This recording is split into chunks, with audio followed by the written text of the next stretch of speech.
should, that is so, is to be added, and indirectly it is invested with the new meaning, that is to beautify, which means that the addition of so is responsible in conveying the addition of the meaning or the change in the meaning, that is to beautify.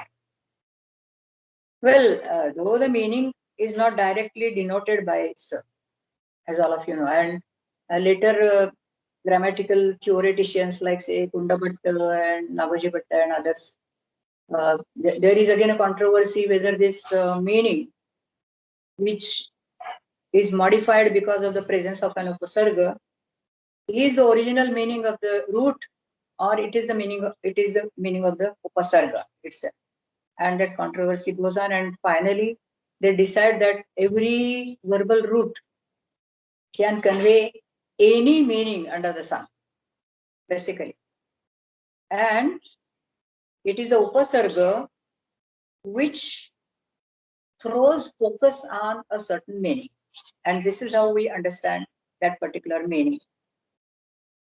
And here we can say that the augment so, which is found in forms like samskaroti, samskruta, samskara, and so on, this augment assists the root to project this new meaning. It may not directly convey because it is an augment. A suffix has the power to express a certain meaning and not an augment. But it definitely assists, helps.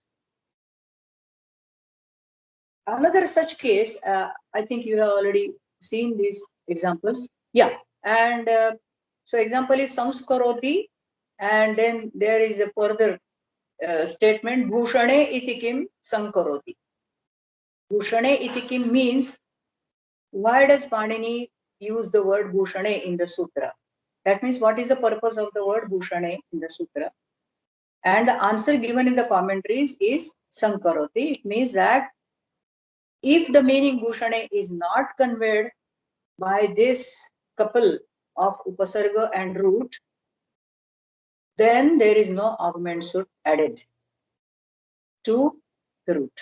So we have a simple form sankaroti. So this is the difference between samskaroti and sankaroti, and this is how Panini has abstracted the meaning and connected it to this augment. Now we have yet another example of a karma pravachaniya. It's a karma pravachaniya su. So here there is a rule in the Ashtadhyayi, sukh pujayam. The rule teaches that the particle su is called karma pravachaniya. Particle su basically belongs to the category of avyaya, then upasarga, and also karma pravachaniya. Now, of course, nipata. So all these names it carries. But when it conveys a certain meaning, that is puja, it is called karma pravachaniya. So the name karma pravachaniya given to su is restricted, confined to the context of puja. And puja means respect or appreciation, not exactly worship, as we generally understand from the word. Su elsewhere is used as simply as an upasarga, but then it doesn't convey the meaning puja. When it conveys the meaning puja, it is always a karma pravachaniya according to Panini. And where does this difference between a karma pravachaniya and upasarga lead us? That will be clear by the example. So the illustration I have given here is su stutam bhavata. This is an example of su being used in the sense of puja, appreciation, and therefore being called karma pravachaniya. Su stutam bhavata. So you have praised well. You have praised the God very well in a good manner, in a good style, etc., etc. This is what the speaker wants to convey. So there is some kind of an appreciation. And now the commentators ask the question, Pujayam iti kim sushtutam bhavata. So here is a change in the form. Earlier it is sustutam, and now when it is an upasarga, it is sushtutam. Because of the upasarga, sa of stuta is it is substituted by sho.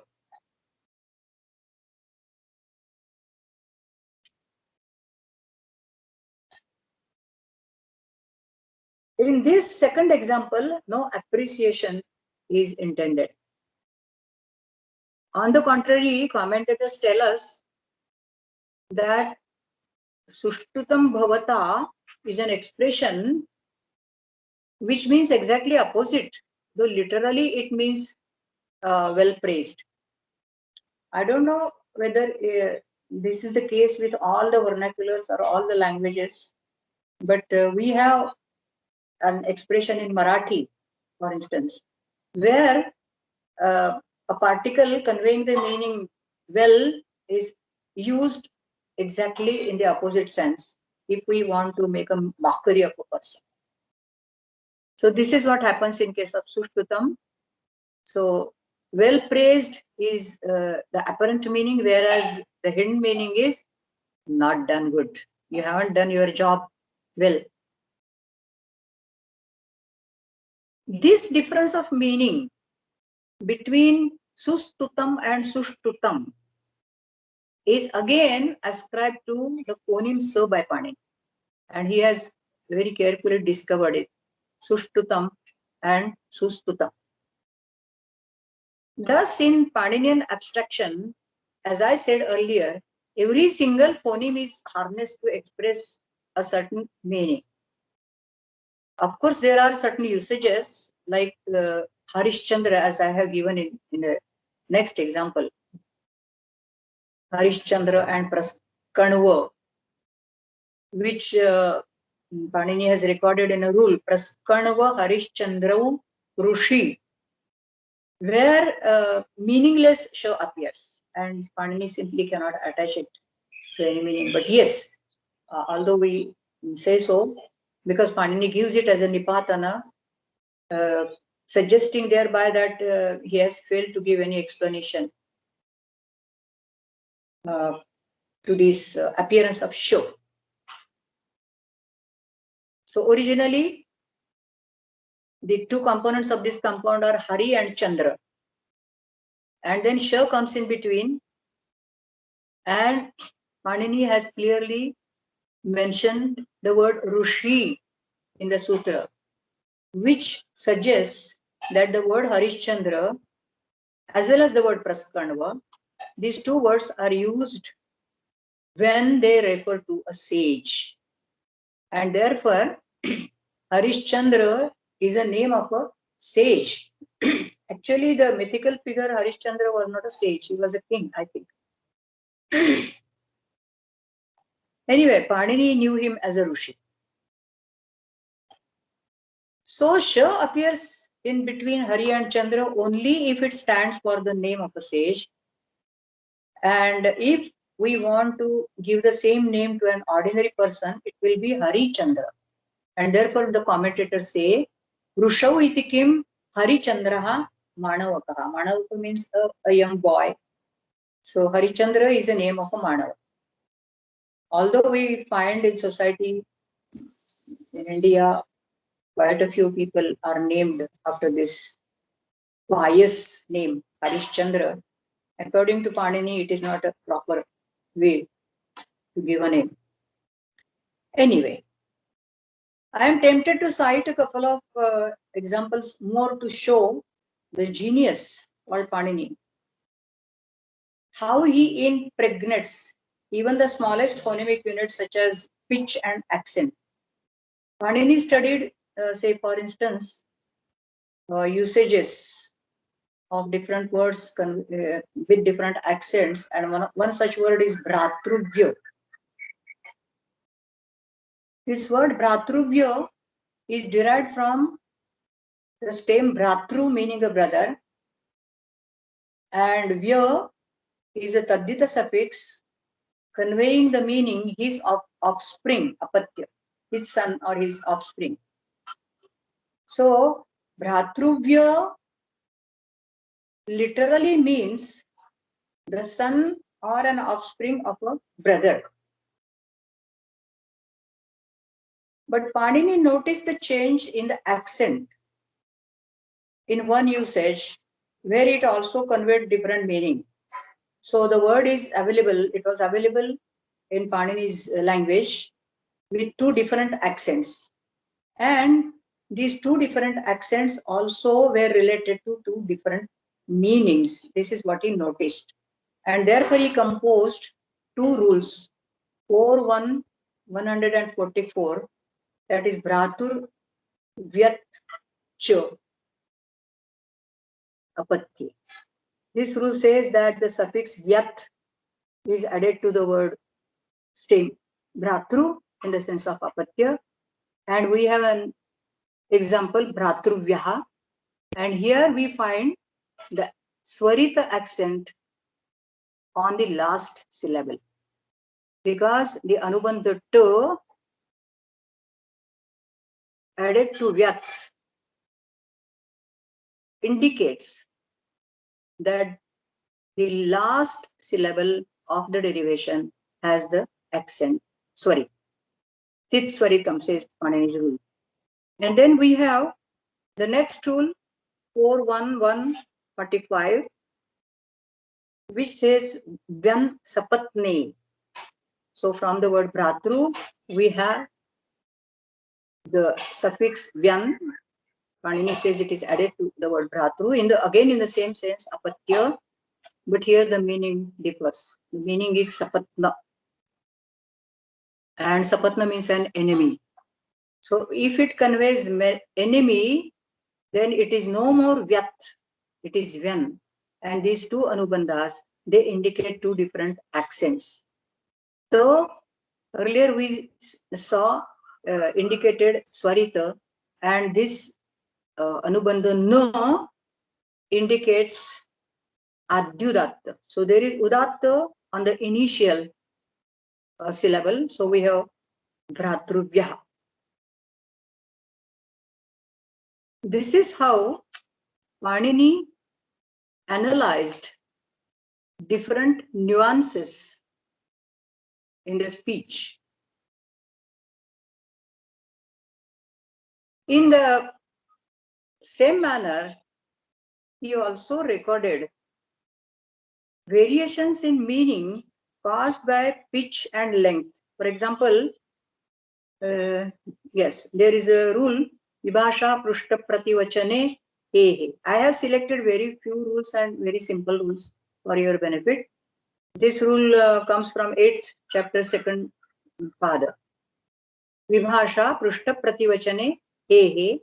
And this rule teaches that the Nipata He is prolated, that is, it becomes Pluto in a sentence. In a sentence which is an answer to a question. So look here, the context of derivation transcends the limit of a sentence. So Panini doesn't have just a sentence structure before him, but he also has the structure of the previous sentence. So even the structure of the previous sentence, according to Panini, influences the structure of the subsequent sentence. We have such an example here.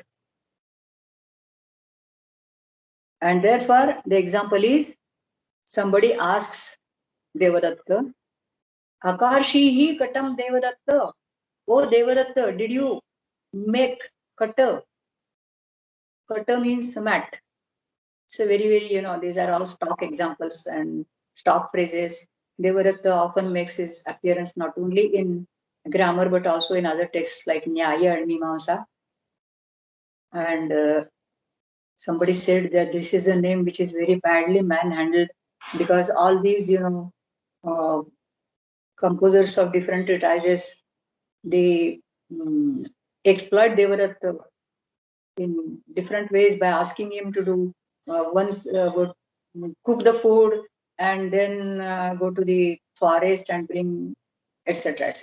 So many things this Devadatta is found to be doing in different texts. Doesn't matter. So here, and also kata appears quite often, kata and pata.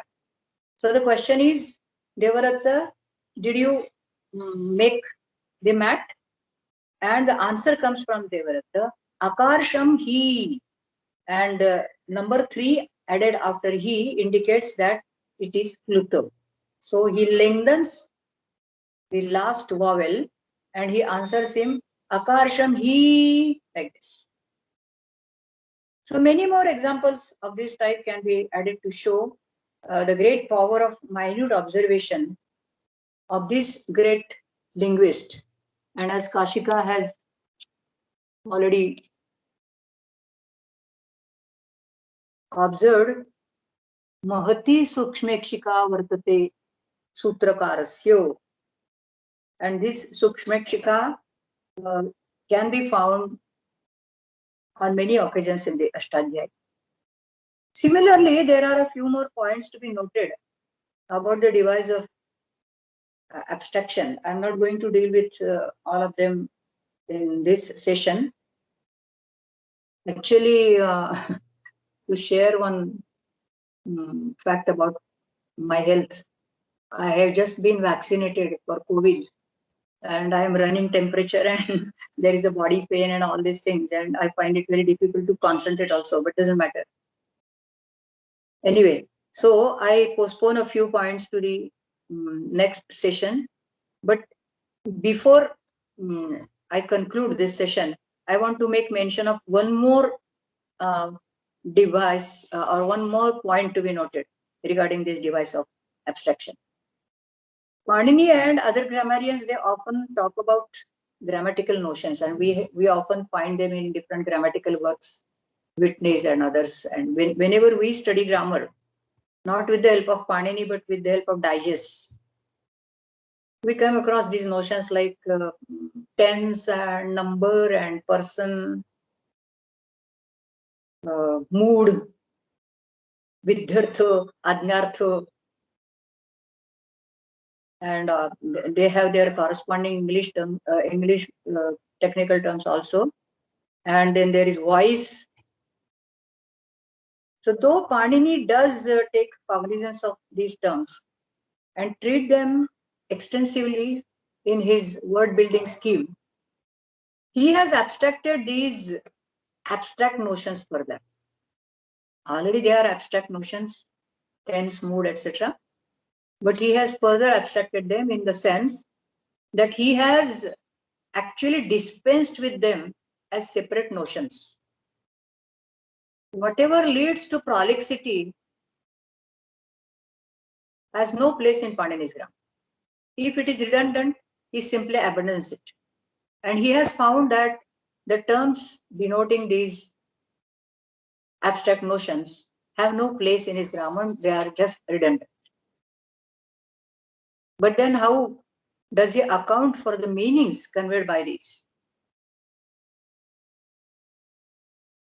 He represents these notions by the suffixes denoting them. Thus, while the term Purusha and thereby the notion person is absent in his grammar, he talks about Prathama, Madhyama, Uttama, and that's all. He doesn't use the word Purusha as far as I remember anywhere. He simply says Prathama, Madhyama, Uttama. So the notion of Purusha is rid of. And the verbal endings, tip, tas, etc., they are designated to convey first person, second person, third person, etc. So once these meanings of persons, they are a part of these different endings, then a separate category called person is not needed in his grammar.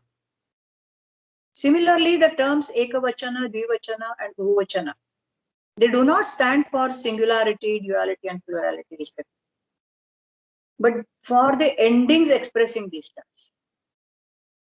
So we have the word ekavachana, which means the suffix conveying singularity. Dvivachana, meaning the suffix conveying duality, and so on. The terms also like Sarvadhatuka, Ardhadhatuka, Atmanepada, and Parasmaypada, he has discarded on the one hand. But at the same time, their abstract form has been totally rid of, but they appear in the concrete and more abstracted form of suffixes. So on the one hand, Sarvadhatuka, denoting a special variety of, say, if we call it voice, I don't know how you will describe it, maybe in a different term, like given Parasmaypada and Atmanapada as active voice and middle voice or something like that. But they no more convey any notion in Panini's grammar. But they are used to convey more abstracted, but at the same time, concrete units, that is suffixes. So Sarvadhatuka stands for all the suffixes of Sarvadhatuka. So abstraction in his system thus achieves a double purpose, assigning formal character to grammatical categories and securing brevity. So I stop with this, and we can continue again. Of course, we can continue with interaction, question answer sessions. And I will continue the same topic in the next session. So thank you very much. And I'm sorry for not being able to continue because of some health problem. You will excuse me. Thank you very much, Madam Annie. I'm very sorry that we were not really aware of this, but what I would suggest then is that instead of having a question answer session today, we'll stop here, and then we can. No. Well, you want to have questions? For question answer session, I'm quite okay. Okay. Then I request participants, if they have any questions or comments, then they should raise their hands, and then Dr. Talat will call your name, and then we'll follow the same procedure. Okay. So yes, please go ahead then.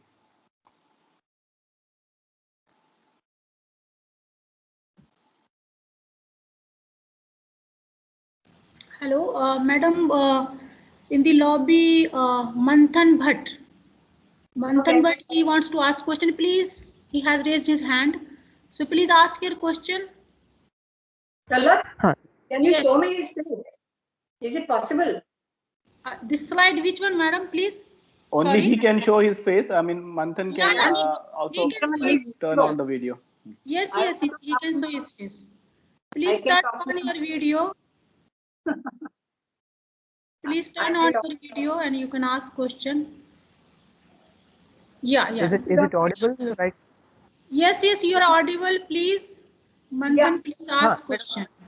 Yeah. That just now you said that Mahati Sukshmakshika Vartate Sutrakarastheti. It is for a particular aphorism or for an entire Ashtadhyayi? Because I saw in the page number 3, you have written Samparibhyam Karotau Bhushane, but in a Kashika Vritti, in front of me I have book. There the Kashikakar has mentioned Samparibhyah Karotau Bhushane. Kashikakar has added the Upa. So can we say that the Panini missed that Upa in his time, or that Upa has come later and Kashikakar has added that? Because he is praising the Sutrakara Panini. But what can we extract from the Kashikakara Sutra? That does the Panini miss that Upa, or it is the later Kashikakar adding that Upa? The generally accepted view is that Kashika gives you an inflated text. So Kashikakara seems to have added, because the text as it was known to Patanjali is supposed to be the text which was very close to Panini. So Patanjali's text and Katyayana's text, they are regarded as more authentic than the text given by Kashika. I also made a mention perhaps in my first session that according to some scholars, Panini's tradition is split into two actually. One belonging to Katyayana and Patanjali and going further in the lineage of Katyayana and Patanjali, and the other one is belonging to Kashika tradition. So it is also likely that there were two different sutra pathas existing for these two traditions, and they gave them. But it is very difficult to say whether Panini himself had this upa in his mind. However, the general practice of the Vartikakara, a closer observation of the Vartikas, reveals that these commentators later added certain words to the text of the sutras in order to make them competent to explain the usage current during their time. So it's very likely that during Panini's time, upaskaroti or such usages, they did not exist. But later on, at the time of Kashika, or maybe slightly earlier, they were there, they existed, and in order to account for such, these additions were made into the original text. Such additions you come across a number of times. Actually, I think there are about 50 cases minimum in the whole of the Ashtadhyayi where we come across such inflated text of sutras. Is my point clear? Yes, yes, madam. Yes, it is clear. Thank you very much. I have one more. Can I go for it? It might be funny question, but can I ask you? We are making fun today. Dhanyawadaha. But one more question I had, that we discussed about that Sanskruta and Sankruta. So let's say someone is speaking in Sanskrit in front of me, but my Vivaksha is that Sanskrit is not that good. So my Vivaksha is not of the Bhushana. So can I say that he spoke in Sankruta language, or he is speaking in Sankruta language? Can I do like this, or can this kind of statement is fine? So speaker's point of view and listener's point of view can be different. And when you describe his speech, you have every right to describe it as Sanskrit. Okay, okay, understood. If he claims to be speaking Sanskrit, you cannot deny that. Okay. That will be your own opinion, isn't it? Yes, yes, definitely. Got it. Thank you very much, ma'am. These concerns more or less the linguistic behavior. Panini has no answer to such questions. Okay, understood. Thank you very much. Okay.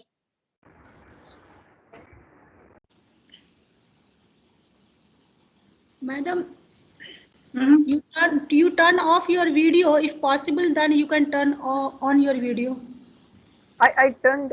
I can. Off your video. Yeah. I turned off because the question. Yes, now it's fine. Now it's fine. No, I feel very sorry that I am seen by everyone and I can't see anyone. Okay, fine. This is the description of a particular person.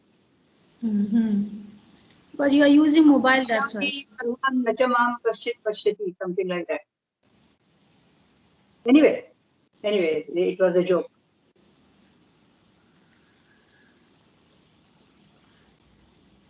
So you see me, all of you. I don't see myself on the screen. No, we can see you, madam. We can see you. But I don't see.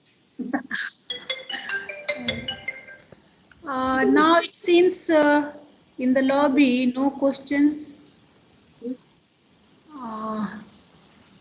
So still, if someone is interested to ask question, please ask.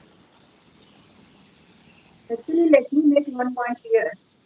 Yeah. And that is, you will be surprised to find that I am taking you along some untrodden paths. And to look through the workshop, and I'm asking you to go into the details of how he must have arrived at particular suffixes and all that. But I insist in doing that, even if it may not be of much use for you to learn Sanskrit grammar or to use the Sanskrit grammar to learn Sanskrit language. But even then, in order to understand Panini better, and in order to be able to appreciate Panini, in a more convincing manner. I think this particular style which I have adopted, this is, in my opinion, it is necessary.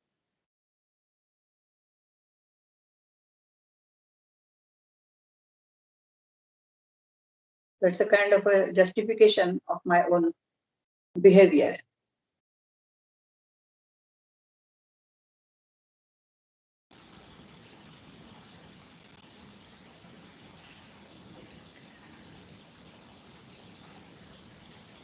I had made a request earlier, and once again, I would like to make the request, and that is, you can suggest me the topics or the issues which you want me to discuss in these sessions, and I would love to do that. So it should not be like, I am imposing my own views on you, and you are passive, receivers. That doesn't give a good picture. So maybe if you can contribute from your side, then the whole enterprise will be more fruitful.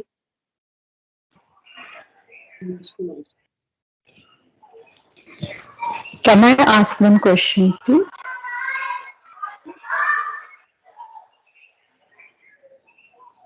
Hello. Now, Nidhi, please ask. Please, Yes. your audio, video, both, and then you can ask question. Okay. See you, madam. Yes, ma'am. Can you announce your name also? Nidhi, Anaga, ma'am. Anaga.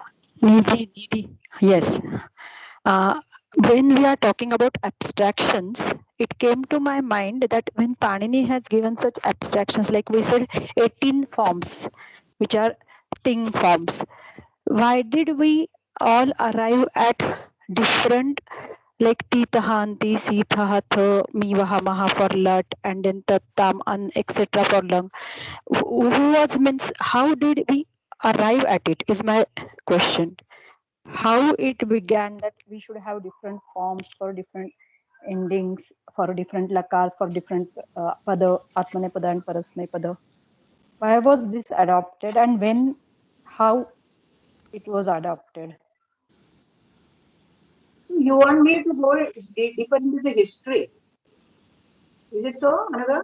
Your question pertains to history? Yeah, little bit of So history means actually why when Panini has given only one, why do we have so many different forms then? Yeah.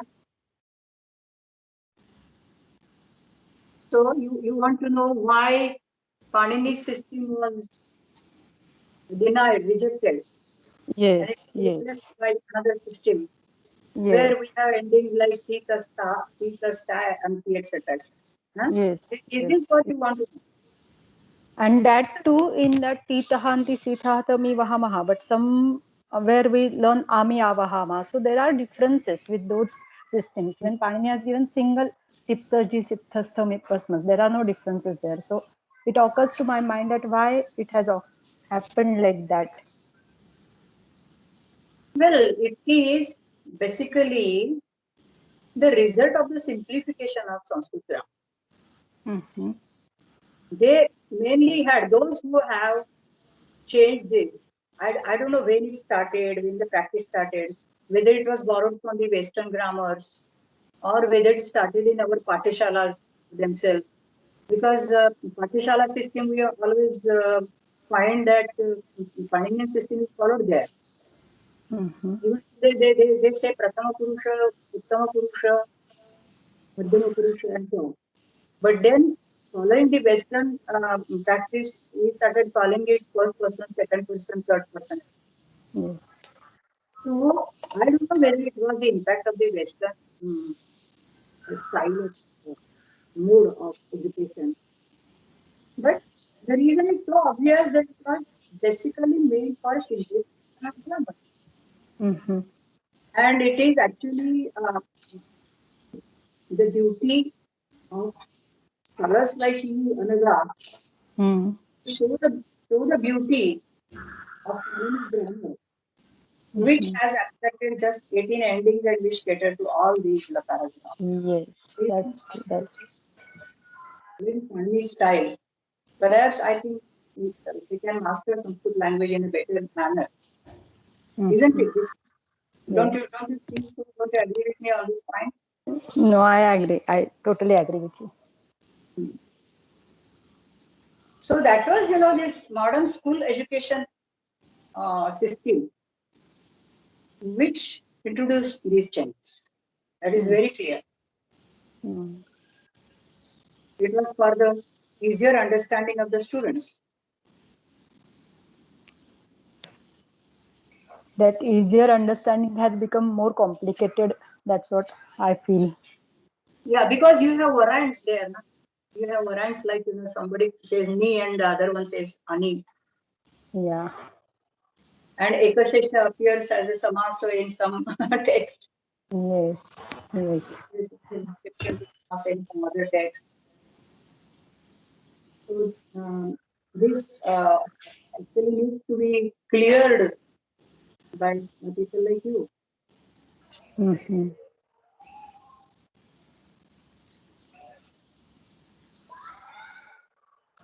Thank you, ma'am. Okay.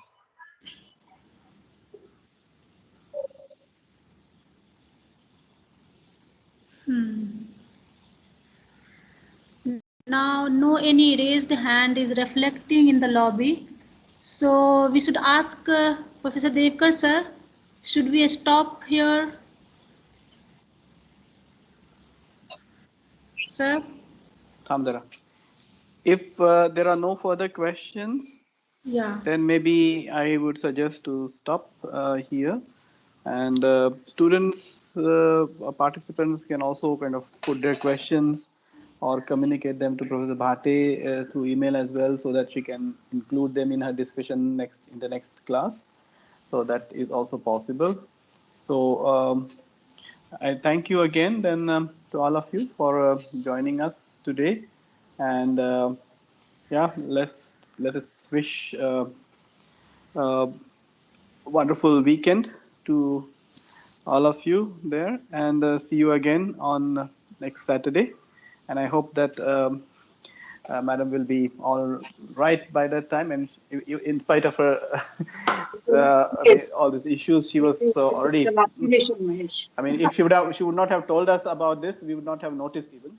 So that just shows, I mean, her strength as well as her commitment to the task. And so let us thank Professor Bhate, and see you again next week. Yeah? Thank you very much. Thank you, ma'am. Madam, please take care. And Yes. yes. Thank you very much. Madam. Okay. Thank you. Bye-bye. Bye-bye. Thank you. This is just the impact of the vaccination. I will be always after 2 days, I'm sure. Thank you and bye. Thank you. Bye-bye. Thank you. Bye.